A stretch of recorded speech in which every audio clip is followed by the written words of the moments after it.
नमस्कार। आज हम एक बड़े ही दिलचस्प कोर्ट केस की कहानी समझेंगे। ये केस दिखाता है कि कैसे कभी-कभी जज को न्याय देने के लिए कानून के किताबों में बने पेचीदा रास्तों से एक नया रास्ता निकालना पड़ता है। तो चलिए सीधे इस कहानी में उतरते हैं। कभी सोचा है कि क्या हो अगर कानून ही किसी बेगुनाह इंसान को फंसाता हुआ नजर आए? मतलब एक ऐसी सिचुएशन जहां नियम कानून ही किसी ऐसे इंसान को कटघरे में खड़ा कर दें जिसका असल में कोई कसूर ही नहीं है। आज का ये मामला बिल्कुल इसी पहेली के बारे में है। एक तरफ न्याय और दूसरी तरफ प्रक्रिया, और दोनों के बीच का टकराव। तो बात शुरू होती है साल 2015 से। एक सीधा साधा सा बिजनेस डिस्प्यूट था। आरकेजी इंटरनेशनल नाम की एक कंपनी ने एमएस बजाज प्रोडक्ट्स पर केस किया। मामला था चेक बाउंस का, नेगोशिएबल इंस्ट्रूमेंट्स एक्ट के सेक्शन 138 के तहत।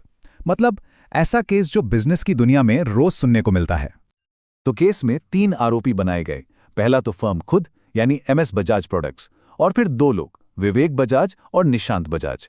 इन दोनों को फर्म का मालिक या पार्टनर बताकर समन भेजा गया था। और बस यहीं से कहानी में आता है पहला और सबसे बड़ा ट्विस्ट। जो दूसरे आरोपी थे, विवेक बजाज, उन्होंने कोर्ट में आकर एक बयान दिया।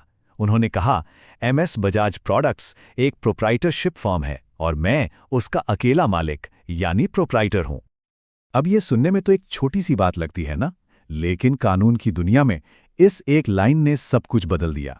फर्म का स्ट्रक्चर क्या है, बस यही एक बात इस पूरे केस का सेंटर पॉइंट बन गई।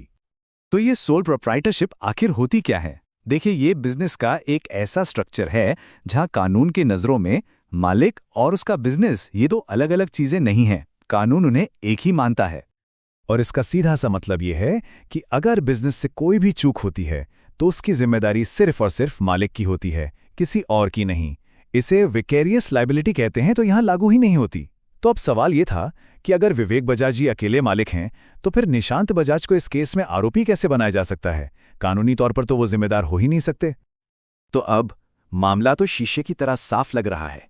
मजिस्ट्रेट साहब को बस निशांत बजाज के खिलाफ केस खारिज कर देना चाहिए, राइट? लेकिन नहीं, कहानी इतनी सीधी नहीं थी। असली पेंच तो अब शुरू होना था।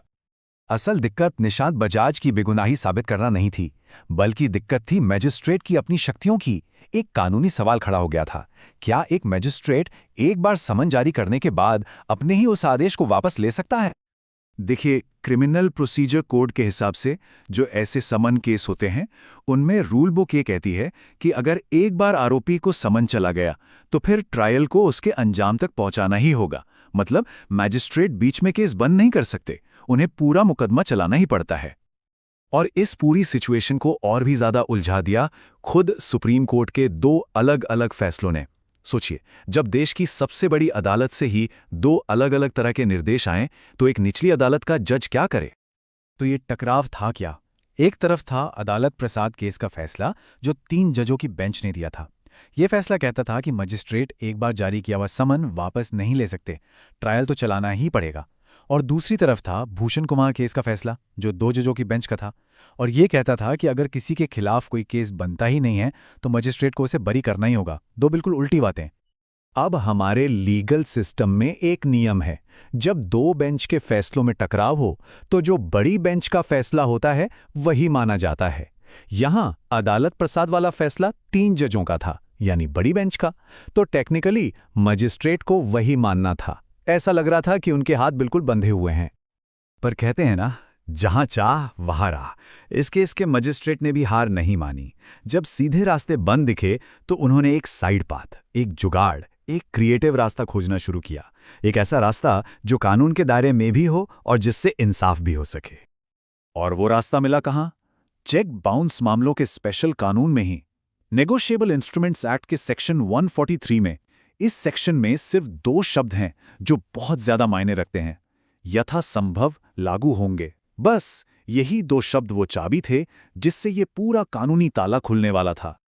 तो इन शब्दों यथासंभव या as far as may be का मतलब क्या है? इसका मतलब है कि क्रिमिनल प्रोसीजर के जनरल नियम चेक बाउंस केस पर तभी लागू होंगे जब तक वो ठीक बैठते हों। अगर जरूरत पड़े तो मैजिस्ट्रेट इन नियमों को केस की सिचुएशन के हिसाब से थोड़ा बदल सकता है, उन्हें अडैप्ट कर सकता है। ये शब्द मैजिस्ट्रेट को एक तरह की फ्लेक्सिबिलिटी देते हैं। तो देखिए मजिस्ट्रेट ने क्या शानदार रास्ता निकाला। सबसे पहले उन्होंने सुप्रीम कोर्ट के दो अलग-अलग फैसलों के बीच के टकराव को पहचाना। फिर उन्होंने एनआई एक्ट के सेक्शन 143 से मिली फ्लेक्सिबिलिटी का इस्तेमाल किया। इसी फ्लेक्सिबिलिटी के दम पर वो क्रिमिनल प्रोसीजर कोड के एक दूसरे सेक्शन 258 पर गए। इस सेक्शन 258 में मजिस्ट्रेट को कुछ खास मामलों में कार्यवाही रोकने की पावर मिलती है, तो उन्होंने वहां से ये पावर उधार ली और उसे इस चेक बाउंस केस में लागू कर दिया। कितना इंजीनियस है। तो इस कमाल की न्यायिक सूझबूझ का नतीजा क्या निकला, और ये फैसला सिर्फ इस एक केस के लिए ही नहीं बल्कि सबके लिए इतना जरूरी क्यों है? चलिए अब इस पर बात करते हैं। मजिस्ट्रेट ने अपने फाइनल ऑर्डर में बिल्कुल साफ साफ लिखा, पहली बात, निशांत बजाज के खिलाफ यह शिकायत मेंटेनेबल ही नहीं है, यानी चल ही नहीं सकती। दूसरी, कोर्ट के पास उनके खिलाफ कार्यवाही रोकने की पावर है और इसलिए निशांत बजाज को इस अपराध से बरी किया जाता है। Case closed. लेकिन सोचिए, इस इंसाफ को पाने में पूरे 6 साल लग गए। 2015 में ये केस शुरू हुआ था और 2021 में जाकर ये फैसला आया। ये दिखाता है कि कानूनी दांवपेच में उलझकर न्याय मिलने में कितनी देर हो सकती है। तो ये केस सिर्फ एक चेक बाउंस के बारे में नहीं है। नहीं, ये केस इस बारे में है कि हम कैसे ये पक्का करें कि कानून की प्रक्रिया किसी को परेशान करने का हथियार न बन जाए। इसका मकसद न्याय देना है, उत्पीड़न करना नहीं। और ये फैसला हमें एक बहुत जरूरी बात सिखाता है। ये दिखाता है कि कैसे एक जज अपनी क्रिएटिविटी और कानून की गहरी समझ का इस्तेमाल करके ये सुनिश्चित कर सकता है कि नियम कानून इंसाफ के रास्ते में रोड़ा न बने बल्कि उसकी मदद करें। और आखिर में ये केस हमें एक बड़े सवाल के साथ छोड़ जाता है। जब नियम और इंसाफ एक दूसरे के आमने सामने खड़े हों, तो एक जज को सही फैसला सुनाने के लिए नियमों के दायरे से बाहर निकलकर सोचने की कितनी आज़ादी मिलनी चाहिए। ये एक ऐसा सवाल है जिस पर सोचना बहुत ज़रूरी है।